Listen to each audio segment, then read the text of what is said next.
আনোয়ার আলীর ভবিষ্যৎ নিয়ে টানাপোড়েন অব্যাহত।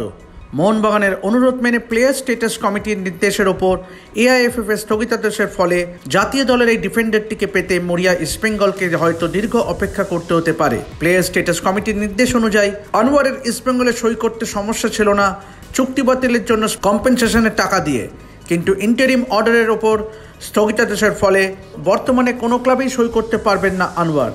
10 তারিখ প্লেয়ার স্ট্যাটাস কমিটির পরবর্তী শুনানির পরই যা সিদ্ধান্ত নেওয়া হবে তার ভিত্তিতেই পরবর্তী পদক্ষেপ নিতে পারবেন আনোয়ার, ইস্টবেঙ্গল এবং দিল্লি এফসি।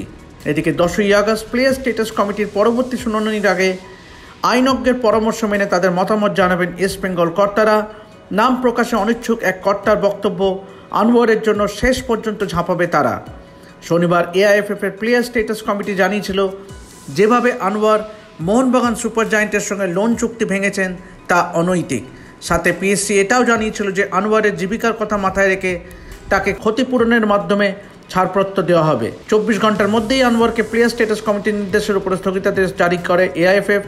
জানা গিয়েছে, পিএসসির সিদ্ধান্ত জানার পর মোহনবাগান সুপার জায়েন্টের তরফ থেকে স্থগিতাদেশ চেয়ে আবেদন করা হয়। এরপরই স্থগিতাদেশ জারি করে ফেডারেশন জানিয়েছে 10ই আগস্ট পরবর্তী শুনানি হবে, তার আগে কোনো ক্লাবে সই করতে পারবেন না আনোয়ার।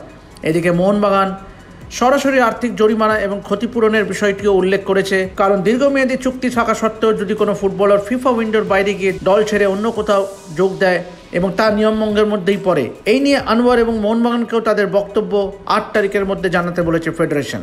সর্বশেষ যা পরিস্থিতি তাতে আনোয়ারকে নিয়ে দুই প্রধানের ইগোর লড়াই হয়ে দাঁড়িয়েছে।